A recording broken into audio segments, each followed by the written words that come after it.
Ladies and gentlemen, boys and girls, welcome back to the Jake Break, episode 21, coming to you here this beautiful weekend, the end of October here, Trent. Trent and I back at it again for episode 21. Yeah, another week, and like I said, I say this every week, but I don't know, the weeks just seem to be flying by. I don't know if it's having a 3-month-old child or getting older, but it's ridiculous. Just think, Trent, only 5 more episodes, and we've done this for half a year already. I know, it's absolutely insane. Yeah, well, welcome aboard. We appreciate you all being here and listening to the show. We got quite the weekend that we got to recap, right? You know, we talk about sports every weekend. New things are happening. We talk about all the wild stuff going on there in the world, but I think we first got to break it down like we do every week here during primetime football season. You know, we're fresh off of the majority of this week's NFL games, and I feel like there's just a few big-ticket items that we got to chat about. Like, what's the first one that you're thinking about here, Trent? One's fresh off the press. Bunch of injuries this weekend in football. One that sticks out, Scadabo's injury for the New York Giants. That just an absolutely gruesome ankle injury. Just when, you know, the Giants they start the season not looking so hot. Then they throw in, you know, Jackson Dart that he's balling out. He looks fantastic for being a rookie. And they pair him up with Scadabo, and he comes out I love his mentality. He runs like he's mad. If there's a brick wall, he's purposely going to move his route so he runs through the brick wall. I love that play style. He's gritty. He got heart. Him and Dart just have this fire in them. That's what the Giants need right now. And to see him go down with that injury that's going to end his season is just, has to be super frustrating for him and the whole team. But it's tough to watch someone who works so hard and have something so gruesome like that happen. Mm-hmm. But I watched it live, and they didn't really show any replays because it was so gruesome. But then I saw some, clips and still images, and man, that he handled it like a champ. I would have been probably out cold if I looked down and saw my ankle look like that. Just absolutely insane.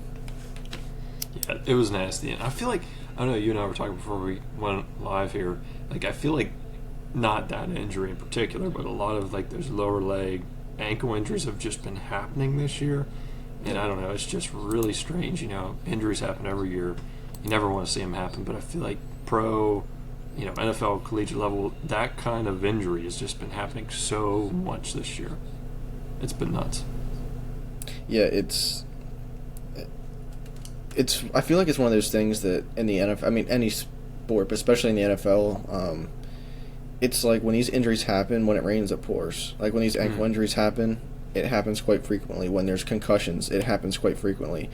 And I think we're going to jump ahead a little bit, but Bo Pribula, we'll talk about that in a minute, but he had the same exact injury as Scadabo's. I don't think it was as bad as Scadabo's, but same exact thing, ankle dislocation, leg trapped between player and ground, and there's just no give. When you have a, 260-pound linebacker or safety on you coming the other direction, your ankle can only take so much. So sucks to see anyone go down, but especially I love watching him play. He has a fire that not many people have, so seeing him be out for the rest of the season really stinks. Yeah, and he's sort of hitting a double whammy this week here with the injury. Obviously, the big piece is the injury, but then secondly, did you see he got fined as well for the whole Jackson Dart concussion protocol 10th there, him and Coach Dable? And I think Scat went in there to show his. I haven't seen the clips. If there's any audio or anything, but I have a feeling Scadabo went in there to check on his teammate because him and Jackson are tight. Yeah. So he might have been going in there to give his support of we got you, whatever. But I think Daboll went in there to be like, get your ass out here. We can't throw wash Russ back out in the field. We're gonna lose this game. So I get it. You got to – player safety comes first. And in the heat of the moment, it's tough for a head coach where even if before he went in the tent, Dart told, his coach that he's fine and that he's good to go. but you have to realize there's protocols put in place for player safety, and you have to abide by that and let the doctors do their thing, and whenever they're ready, they'll clear them. But, yeah. Because I think Dabble was fined, like $100,000? I think Scats was only like, I don't know, $5,000, $10,000, something like that. Yeah, it was like 10 or 15 grand. It was like pennies compared to everyone else. And like to me, that's a lot. I mean, that's a lot of money. If someone said you're being fined $10,000, I'd probably pass out and cry. Oh yeah. But to them, that's like, okay, here's half my game check, whatever. But yeah. Oh yeah. It's just been. It was a wild week in the NFL. I mean, the Jets finally get their first win of the year. The Dolphins actually looked pretty decent this week. And we get the ever-going saga, Cinderella story, whatever you want to call it, horror story, as I like to call it. The Dallas Cowboys stink this week. No other way to put it. They were awful. You just never know what they're going to get. Like every week, like I said last week, I put my foot in my mouth now. I thought Dallas was back. The offense didn't look awful when they're constantly pressing offensively to get the ball down the field. Again, there were some bad decisions, bad plays. That all makes sense. But the defense is still horrendously terrible. Like, they might go down in history as one of the worst defenses in NFL history. And I'm not even joking about that. Like, they're trending in that direction right now. And it showcased today. Like, I get it last week, Washington still had some weapons, but there was a lot of people hurt. They looked awful. And, the Broncos are a good team this year, don't get me wrong. They're playing good ball, but they are terrible. Yeah, I mean, awful. I think they gave up 427 yards. Oh yeah. It was so they were down 27. Like they scored 27 points by halftime, and very easily could have probably scored more. And to me, it looks not. I don't want to say lack of heart, but almost. Like some of the defensive backs look like they're playing in slow motion. Oh, yeah. I don't know if it's a defensive scheme. I don't know if there's a lack of team cohesion. But last week they looked mediocre. I'm not going to say good, but they looked mediocre. They looked average. This week they were back on their I don't know if it's the play calling, if it's schemes, what it is, but they just looked lost. Or maybe, in professional football, when a team prepares very well and they execute to perfection, there's not much defense can do. So maybe Denver was just on it today, but there was a lot of just plays that looked like Dallas just wasn't in it.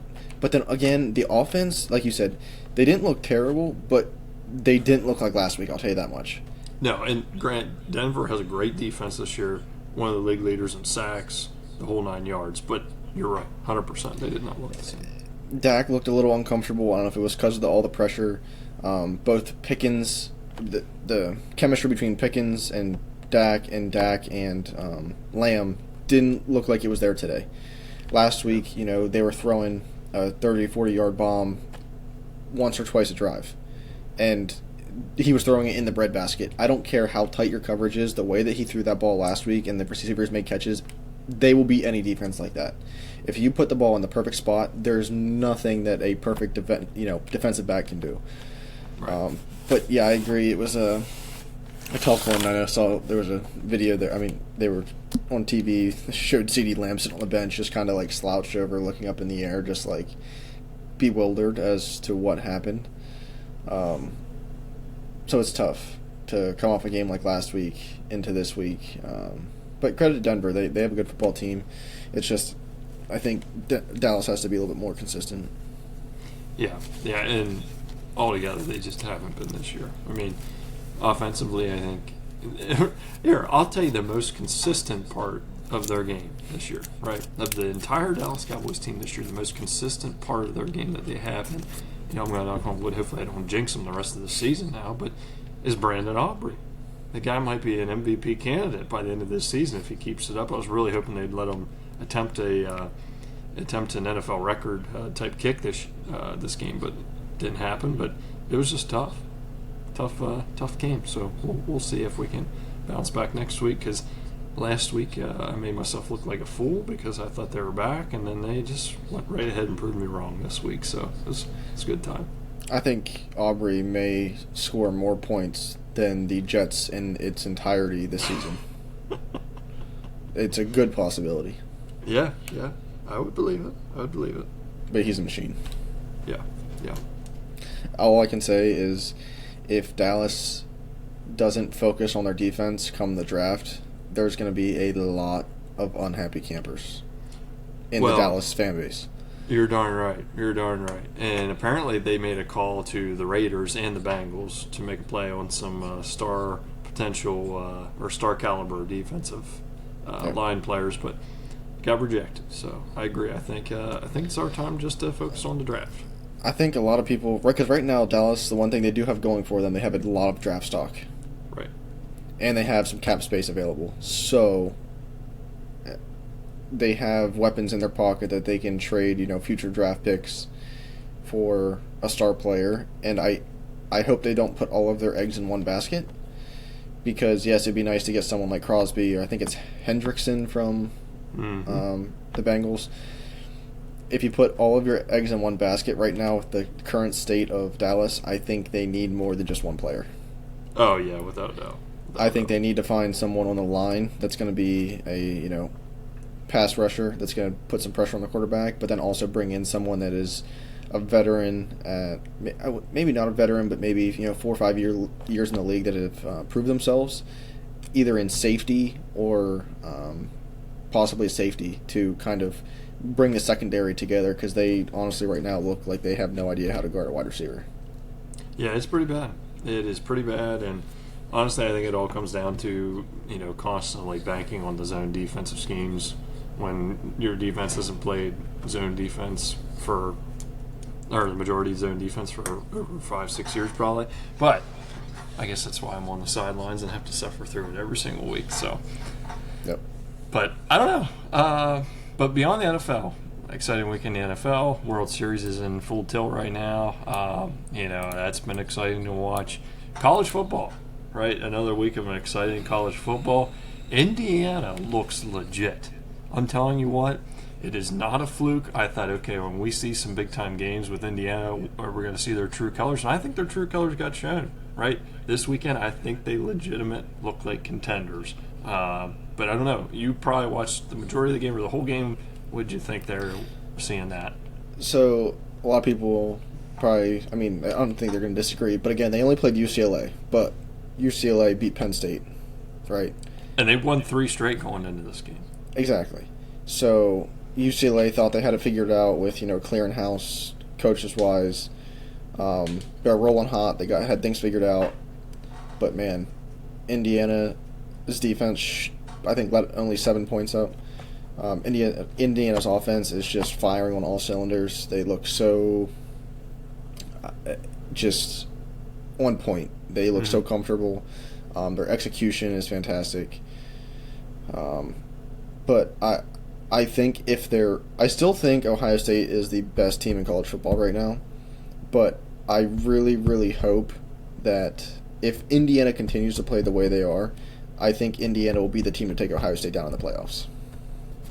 I would agree with that. I think the Big Ten has some good opponents this year to bring out. I don't know. The SEC is always tough. This weekend had a lot of good showings for the SEC. But I don't know. I agree with you. I think Indiana looks legit. I will say the Big Ten in the last 5 years has been up and coming with some powerhouse teams. I still think the SEC is deeper than the Big Ten. Yeah. But I think how do I say this? I think the past couple of years, the best team has been out of the Big Ten. Mm-hmm. But if you take, say, the 6th best out of the Big Ten and the 6th best out of the SEC is still deeper. I think it's going to flip-flop, though, because, 10 years ago, you say Big Ten football, and they were like, what are you talking about? There's a reason that teams are joining the Big Ten, right? Mm-hmm. It is becoming a powerhouse of a football conference. So I hope it continues to be that way. I want, more games to be super competitive instead of having, 2 or 3 competitive games for each team and then 8 powder puff games. I want to see the wealth get distributed. I don't want to see one team that has 50 million in NIL deals and another team has 20,000. You know what I mean? Yeah. I want it to be distributed equally. I want, I mean, it's tough, right? If I was a 5-star recruit, where would I want to go? The best team. If I was a 5-star wide receiver, where would I want to go? Ohio State, right? It takes a special player to want to have the mentality to try to be the building blocks for a program to go to the next level. Like, it's going to take a 5-star recruit to be like, I'm going to go to Maryland and turn that ship around. Because likely that's not going to happen unless there's a lot of money involved in NIL. So that's the one good thing about NIL is it can kind of separate the wealth a little bit. But again, when you have donors coming from, universities like Alabama, LSU, Penn State, Ohio State, they're going to Texas, they're going to hold higher stock than universities like Maryland and Vanderbilt, if you will. Yeah. Oh, without a doubt. But yeah, talking about Vanderbilt Missouri game, awesome game to watch. Low scoring. It was a make or break for them. They showed us a stat that says each team, if they lost the game, their chances to make the playoff dropped to like 15% and 17%. So it was like a must-win game for both teams. Bo Pribula, ex-Penn State backup quarterback, was balling out all this year. He looked decent. He didn't have his best showing, and then I think in the third quarter he got injured, dislocated his ankle. Most likely he's done for the year, or at least the regular season. Tough to watch because he was making a name for himself, and he was making a run for Missouri because before Missouri was, a decent football program, but not playoff contenders, right? So tough to. I would have really liked to see him take Missouri and make a run for the national championship. Do I think they would have won? No. But do I think they could have at least won a game or two? Yes. So seeing him be out for the regular season is tough. School like Missouri, depth at quarterback isn't really the strength in their roster. So for a backup to come in and try to turn the ship around and lead them to a playoff run is going to be difficult. Yeah. And like you said, he's been playing great this year. He's been a very integral part of that team, and then to see him go down, it's just tough. Yeah. As soon as I saw him go down, because I watched the play, because I watched that whole game, and as soon as I saw him go backwards and hold his head, because his head slammed the ground. As soon as I saw him put his hands over his head face down the ground, I was like, he's hurt. Like, that's not just frustration. That is I am hurt. I am frustrated because I'm hurt, right? And at first I thought it was possibly a head injury, but then once I saw the replay and how he got completely leveled with his leg pinned, I was like, oh, that's no good. So, prayers up for him. Hopefully he recovers and he can make a run next year wherever he decides to go. If he decides to stay, decides to leave, but we'll see. Yeah, absolutely. Yeah, and I don't know. It's been a wild year, so I think next week, I think we got to take a little bit of a foreshadowing into next week here a little bit. Big game for the Big Ten, like we were discussing earlier. Not really for Penn State anymore, but Penn State could be a real great spoiler for next week's game. Next week, big time matchup in the Big Ten, Ohio State, Penn State. Obviously, we had talked like the last several weeks here. Penn State is not in the mix anymore. No shot at all to make it. But they could rain on everyone's parade of Ohio State fans next week if they come up with an upset of some kind. Do you think there's a chance? You had mentioned earlier Ohio State's arguably probably the best team in football right now. Do you think there's a chance to give a little slimmer of hope to the Penn State fans out there? Do I want to rage bait or do I want to be completely honest? Let's do both. If I'm rage baiting, Penn State's going to walk into Ohio State on their home turf and shut them out. It's going to be 52-0. I'm telling you, okay? Ohio State's going to have no idea what hit them. Now we're going to post that. Yeah, now we're going to post that clip. It's going to go viral. I'm going to have people like peeing on my grave again. It's going to be a whole big deal. Now, snap back to reality. No chance. Sorry about it. Ohio State is so good in every position. Yeah. Right now we're rebuilding. We're still figuring things out with the new coaching staff or interim head coach.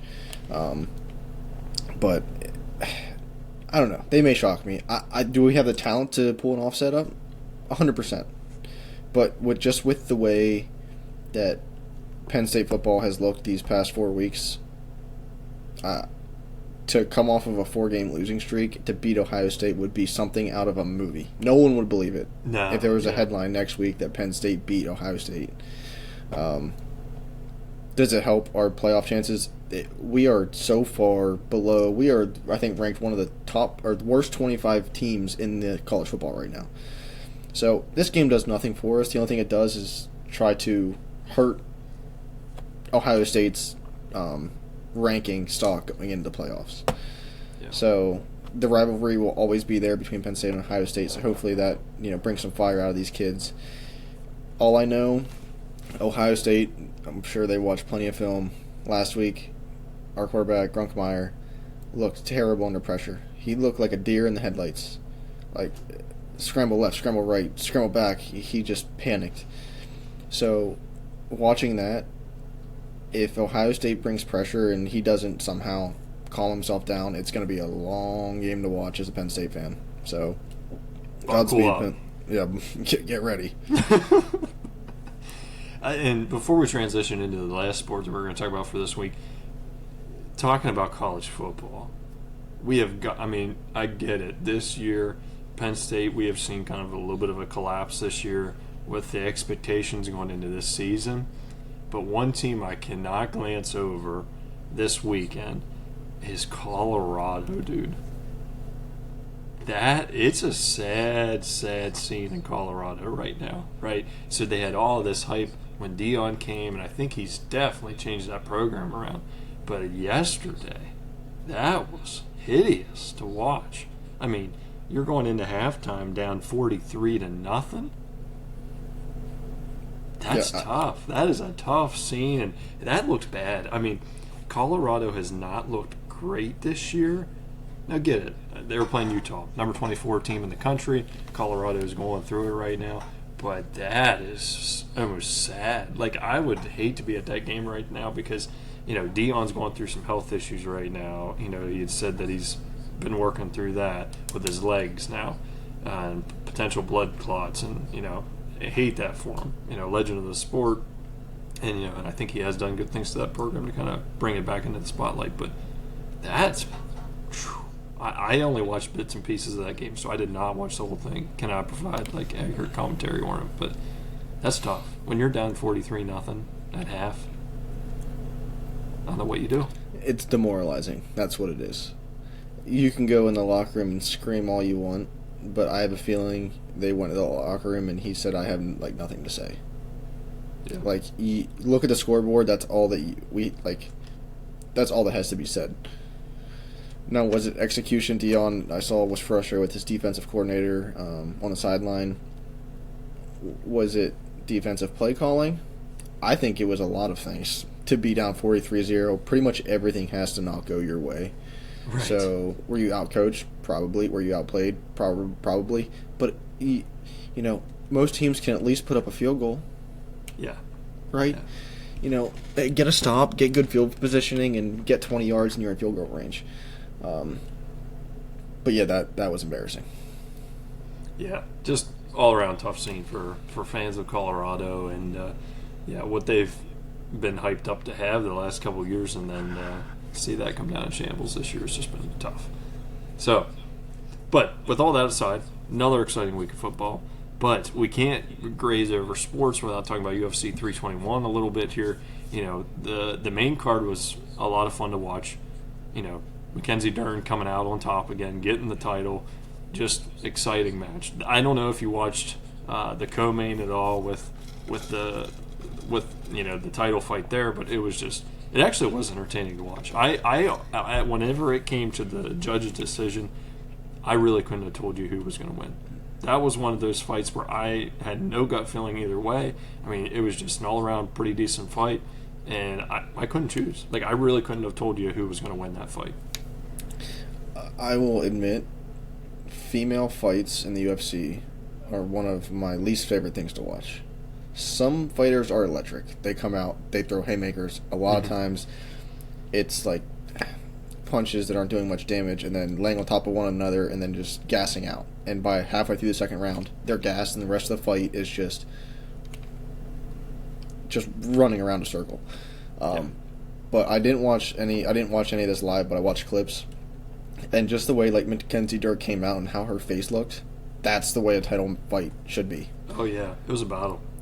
Like, I mean, that's what, kudos to them for putting on a show. And like after I watched the highlights and seeing the significant strikes and everything, it was a tight card. It could have went either way. And I think they asked Dern in a press conference, like, did you know you won? And she was like, I didn't know. Because a lot of times fighters, like, before the judges' scorecards come out, they, honest to God, think that they won. But solely based off of a lot of what their corner tells them. Because a lot of fighters say when they're in the headspace, they have no idea. They could be demolishing the other person and they don't know, and their corner is just feeding them bullcrap. Like, you hear the corners tell them, viewers can see that a fighter lost a round 100%, the corner will tell them, you just won that round, keep going. And I think they're playing mental, warfare with them, trying to psych them out and to go out again and put their best foot forward. But, I mean, that was a great fight to start out the main event. Oh, yeah, no doubt about it. And then we can't glance over the main event of the evening, heavyweight title fight, from Aspinall and Gone. I don't know. This might cause a lot of controversy as well, but at the end of the day, I was so hyped up for this fight, right? I was looking forward to it. Heavyweight title bout, they always are entertaining. Aspinall has just been electric for the sport here this last couple years. Then to see it end in a no contest before the first round even ends, I mean, I get it. Like, if I'm getting stabbed in the eye by a dude that's, in the heavyweight weight class, it's going to have some poke behind it. So I totally get it. I get why he couldn't see real great. And, it wasn't really like the first poke, I don't think, but that second sort of going deeper in, it was just tough to watch. Like, I couldn't even imagine that would hurt like a son of a gun in my book. But it sucked so bad because that title fight was so hyped up for so long. It was going to be so electric, and then it doesn't even go one round before it's called a no contest. Yeah, and I think both guys were, even Gone was completely devastated because you have two teams train months, put everything they have to, heavyweight, you're not really cutting weight, but you're training so hard. And then to have all of that to just get essentially thrown in the can. There's going to be a rematch, of course, but still, you put blood, sweat, and tears into that training camp and have it come out of no contest. Dana White afterwards said that Aspinall kind of got bloodied up and he was getting. Gone looked good. Gone looked a lot better. I thought it was going to be 2 minutes max, and Aspinall was going to get a finish. Gone looked a lot better than what I expected him to be, but. It sucks. I'm going to be excited for a rematch. Like I said, Dana White said he was getting bloodied up a little bit and then decided he couldn't go anymore, kind of hinting at, like, he didn't think the eye poke was that bad for a no contest, but it wouldn't have been fair. If if his vision wasn't 100%, that's an impairment, and any, left hook that is coming from that side, you may not see it coming. So I want to see both of those guys at their 100% best for a title shot. There's no reason someone who is at least 10% injured from a legal move like that to have to continue on and possibly lose the belt over something that shouldn't have happened. That's just where I kind of stand on it.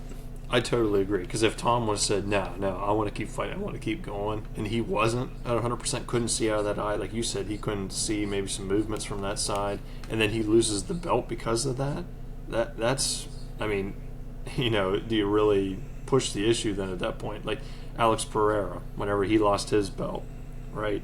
He wasn't at 100%, was dealing with an illness leading into the fight. You could tell in the fight that he wasn't 100%, and then he loses the belt. Now, granted, he just got it back here recently, and, he's back where he should be, back in the top spot. But it's like, why take that chance whenever you can rule it a no contest? The doctor comes in, they take 5 minutes to evaluate things, and it is what it is. Unfortunately, it's part of the sport. But yeah, it just sucks whenever you get a main event like that, get it all hyped up, and then boom, it just ends in that kind of, sputtering fashion. So, but Yep. we'll see. I don't know. There's a lot of good cards coming up for UFC, so I'm anxious to continue watching them. So hopefully, like you said, we can get that one slated back up again. I think the people want it. Dana wants it, and I think it'll be good. But I got to say, though, last thing we'll say on UFC here, I am a fan of the ones in Abu Dhabi. And you want to know the reason why? Time? Exactly. Dude, the main event was on at like 4 o'clock. Yep. It was incredible. I loved every bit of that. Instead of staying up till like 2 o'clock in the morning, and I'll stay up. I'll do it. You won't catch me being a fake fan and not staying up. But it's a struggle. It is a massive struggle. Will I nod off a time or two? Not gonna lie to you, probably. Without. Yeah. And it's one of those things too that like they draw it out with commercials and just newsliners that like say there's a first round knockout earlier on the main card. They're gonna draw out the rest of that time. Right? Like if they would just go fight, it would be awesome and the main event would be over by, 11:30 p.m. But when they draw it out, it's tough. No, without a doubt. I love this sport, but it is tough to stay up that late on the East Coast. But all right, well, I mean, with those things there, we got all sorts of stuff we probably could have thrown into the gas and break segment, but we have completely different things on this list here that we're going to get into with gas and break segment. So I think we just got to jump right into it. One of the highlights of the week here with the show. So gas and breaks, Trent, this week, what are you feeling hyped up about? What aren't you liking? What are you pressing the brakes on this week? Please share with the folks. With Halloween this week, I am going all brakes on candy corn. I would dare say, the worst candy ever created. If you ever want to taste candy corn, go to the nearest tart warmer that you have in your house, take a piece of wax and just pop her down the gullet. It is foul. Absolutely disgusting. Or a bar of soap, whatever you prefer. I ate it once as a kid because everyone was raving about it. I put it in my mouth and I almost yacked. Or crayon. Anything waxy, terrible. You'll never find candy corn in my house. Ever. Oh, hold on, rewind. What'd you say there? A crayon. A crayon? Yes. Did you say crayon? Yeah. No, Yeah. It's crayon. Crayon. How do you spell that? Spell it out for me. I understand it's Crayon, but it's crayon. All right. It's just like the floor is slippy, right? Slippy isn't a word. I agree with that. 100% agree with that. Yeah. Crayon. Okay, it's crayon. Fine. Candy corn tastes like a crayon. Right. I would agree with you though. It is rough. It's not. It doesn't even crack the top 20 list. If we would extend that blind draft like we did last week and did like the top 50, I still don't even think it makes that list. I think, honestly, some week, put it on the list, Jake, top 5 worst candies. Oh, we could do that. Without a doubt. Because they'd be fighting black, for first. Oh, that and black licorice are neck and neck. Just foul. Oh, it's repulsive. That's a great take, though. I feel like candy cane is one of those controversial items where you either love it or you hate it, and I'm on the same boat as you. I am not a fan of it. It's just, it feels like you're tasting sugar-fried wax, and I'm not a fan of it. But I'm also not a fan of like the, what do they call it, fondant or whatever, like on top of cakes. Oh, like the fondant stuff? Yeah, like, I don't know. See, I would eat that by the truckload before I would ever eat a single piece of candy corn. Really? Fondant's still terrible. Don't get me wrong. Gross. I only like the whipped icing. Yeah. But yeah. Same. Nor here from there. Candy corn, absolute terrible. Pumping the brakes. Will never eat another piece in my life. That's such a good take. I love it. Well, let's keep this train rolling. I'm going gas this week. I think last week you and I were both breaks on something potentially. I don't even remember last week. But I'm going to gas on this might show sort of my personality, old school or old soul or whatever you want to call it. But I am all gas on the symphony.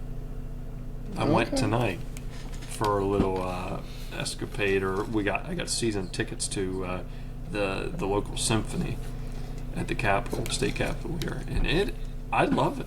I love every bit of it. I love like the atmosphere, the uh, the theater itself. I mean, just the people you're around. I don't know. The music is incredible. It's just a great time. I love every bit of it. I could go there a couple times a month, and I would just be content as can be. And it was a great time slot. The only bad complaint I had about it was right in line with like the Cowboys game because they played 4:25 today. But I got to see the second half, had it recorded, no problem. But it was like the late Sunday afternoon spot. It was incredible. I am going all gas on the symphony, and I know that you have some feedback on this as well.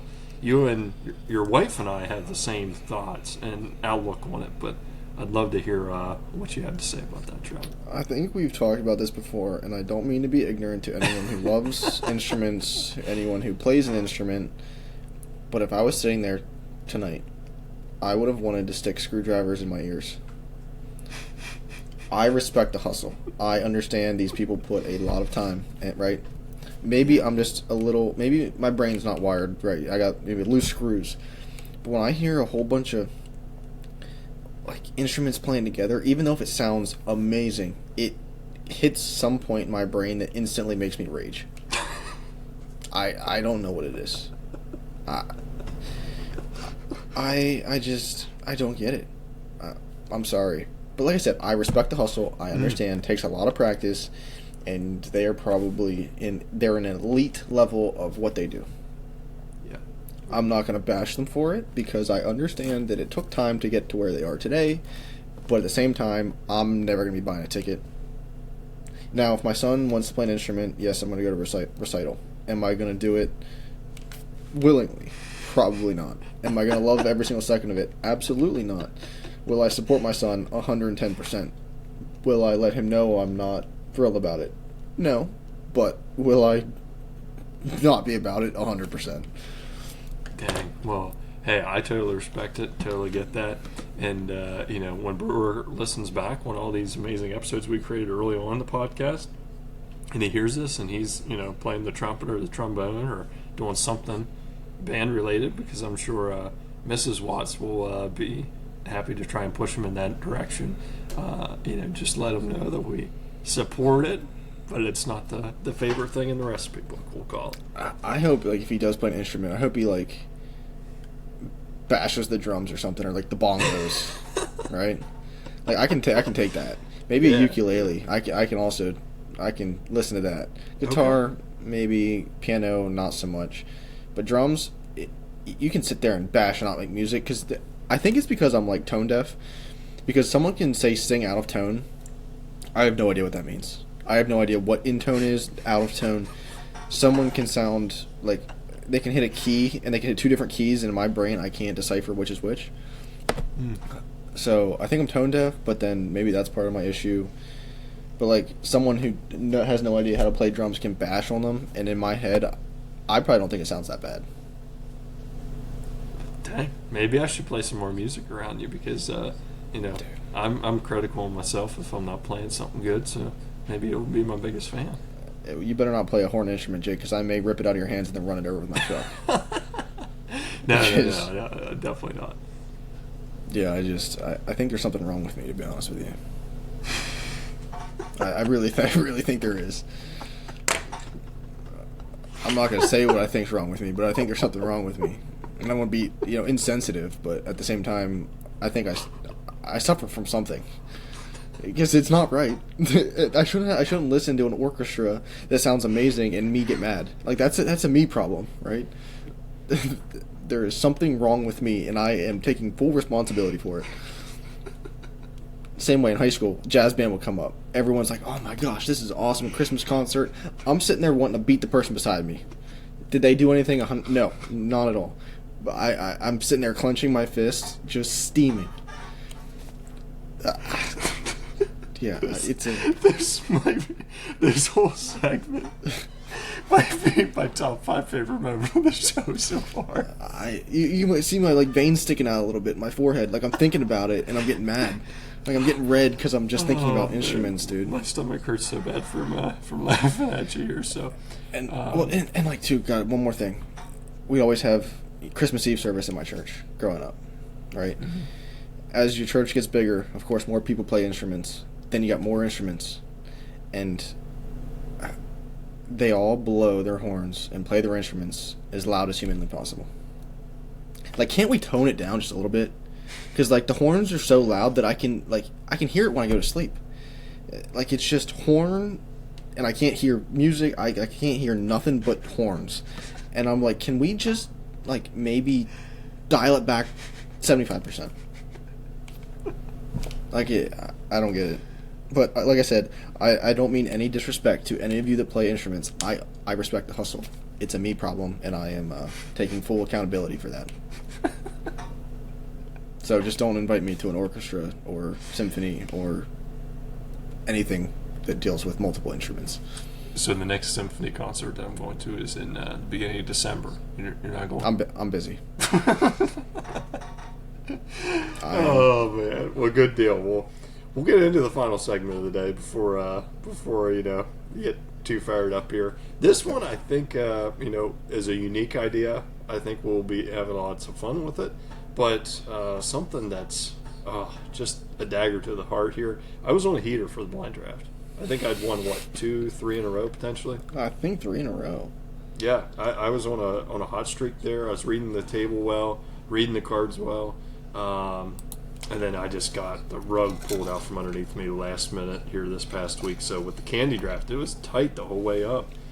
And then we had somebody mail in a vote and last minute and just snuck out the win to Trent. So it just is a testament to, I think we had some good choices out there.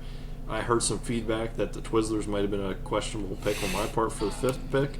But, hey, it's all part of the game. I stayed true to myself and my genuine personality, but that puts you into double digits, Trent. First person to reach double digits. You got 10 wins now. I got 7, 2 ties, and the special guest is at 1. So, but what are we doing this week, Trent? We are doing things you hate to do. Okay? I love it. And I think what do you think about this?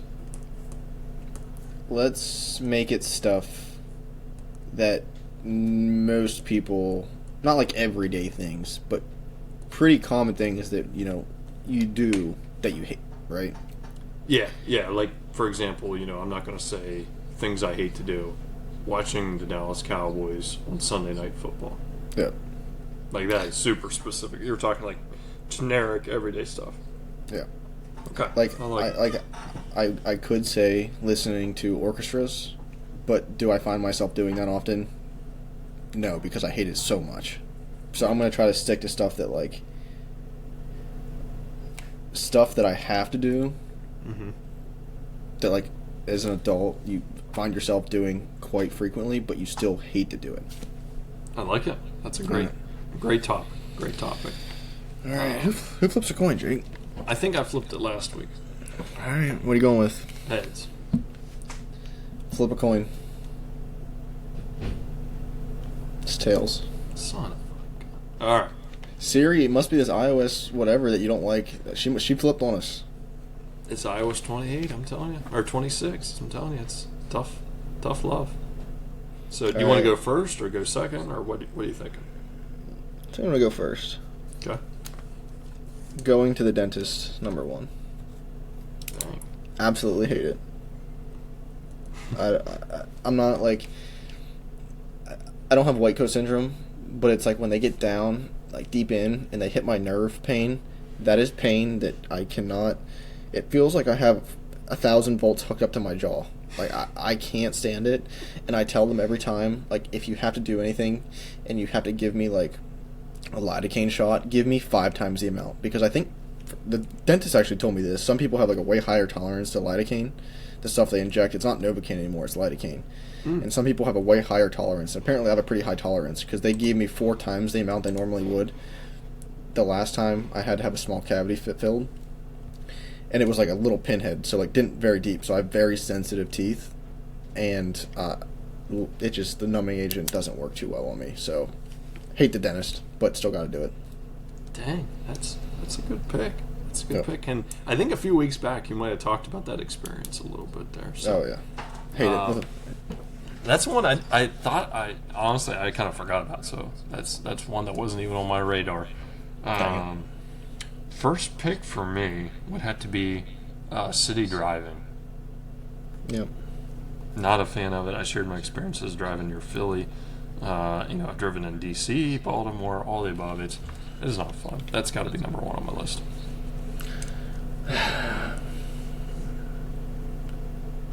I'm going to go with icebreaker activities. That's out of pocket, I know. But like when you have like a function at work or whatever and you do an icebreaker, it's like go around or to get a partner and do this activity or talk about this, and then we're all going to reconvene, and then you have to go around the room and you have to say your name and your favorite animal and what you want to be when you grow up. And it's like, do you really think this builds teamwork? No. Everyone here hates their life. No one wants to do this. So screw the icebreakers. If you're a team leader and you think you're going to do an icebreaker, take it off the list. Get donuts and have everyone chat instead. Yeah, exactly. I like it. So I am a big icebreaker guy, but I think they get a little overkill sometimes. So I would agree with that. I'd like when you're not singling people out. Let's put it that way. Right.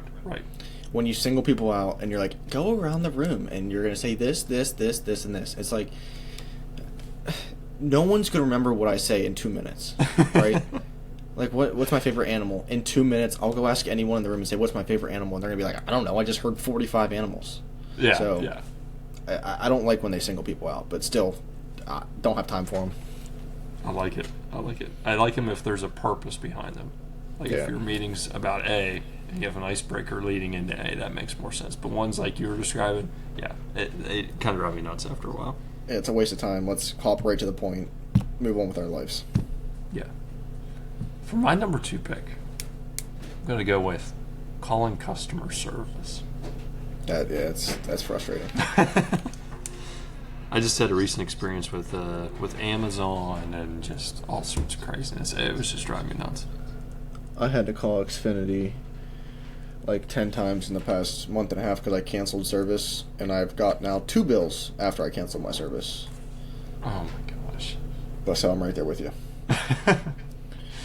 All right, number 3, let's go with cleaning the bathroom.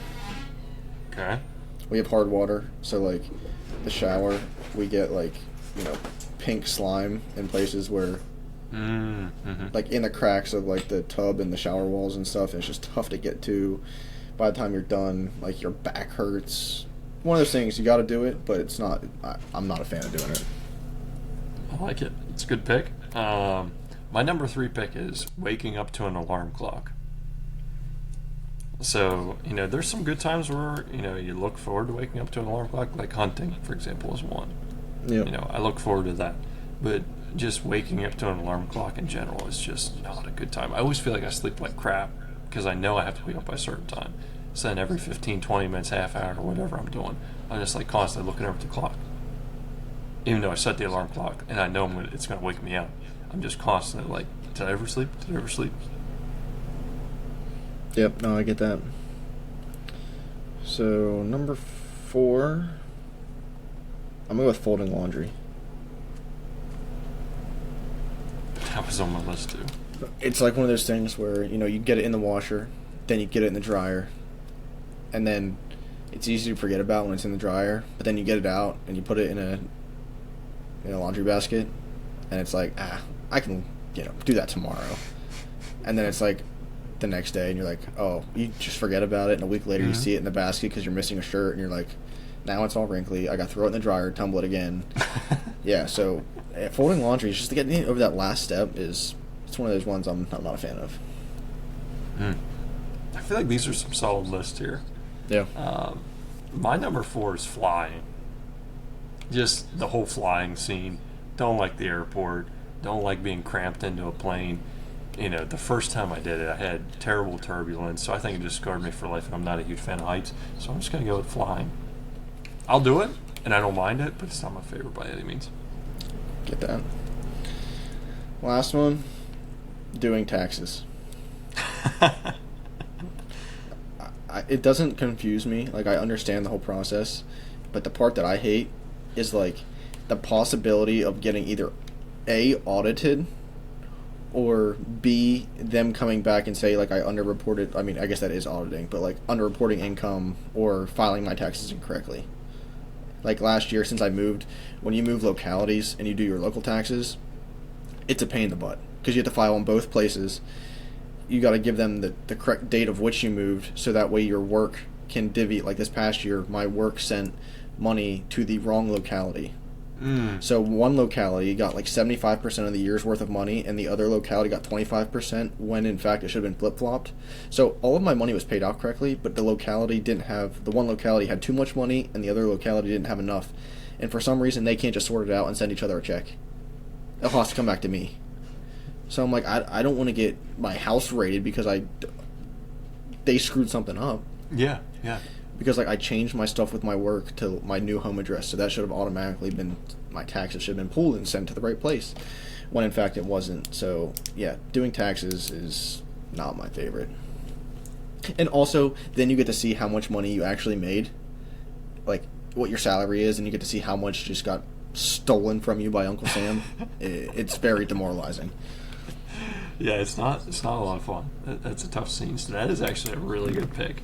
Especially to round out the 5. I think that's a great pick. I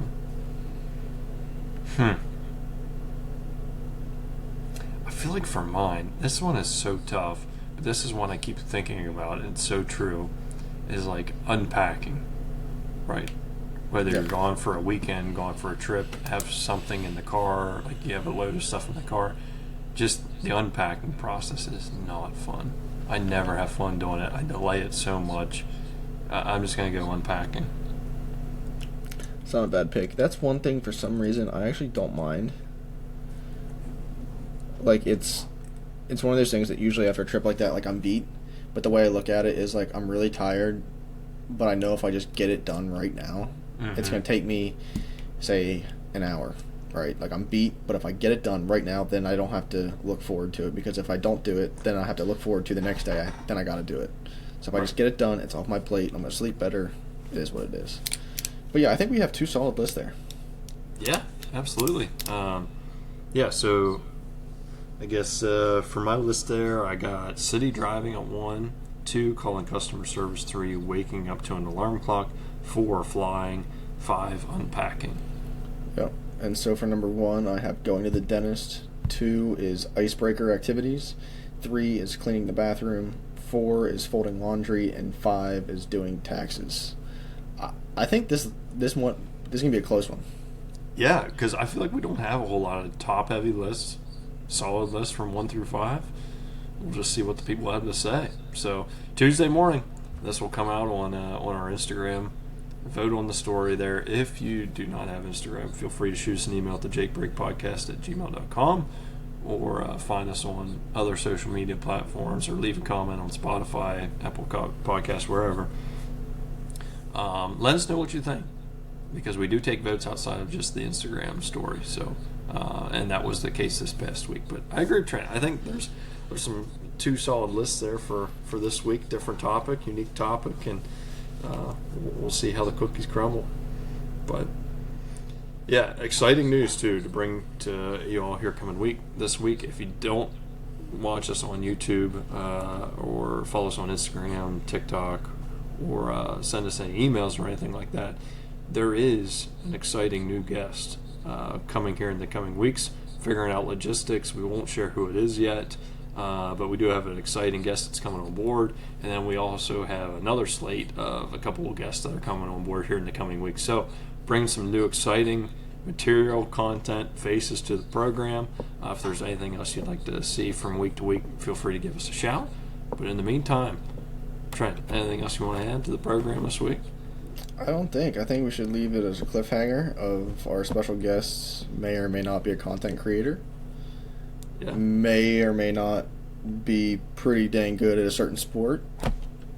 Just That we're just both leave it very at- passionate about. Exactly. So we'll just leave it at that. You'll just have to tune in to find out when we're having a guest and who it is. That's right. That's right. And this week, too, there's some exciting content that Trent and I were able to film here this past week. Not this past weekend, the weekend before. You'll be able to check that live in action. We're doing some editing work on it. So we're trying to build up this program. We're trying to build it up to create some new, exciting material, content for y'all to enjoy, because I understand not everybody listens, but everyone loves to watch those little fun clips that we put out there. And for the gentleman that said that Navy could run through this Dallas defense, last week I would have maybe said not so much. This week, without a doubt, Navy could probably run all over them for 500 yards in the triple option offense. So without further ado, we will see you next week at Monday, 8 a.m. Eastern Standard Time on the Jake Break. Feel free to check us out online and tell your friends, tell your loved ones about the show, and appreciate your support.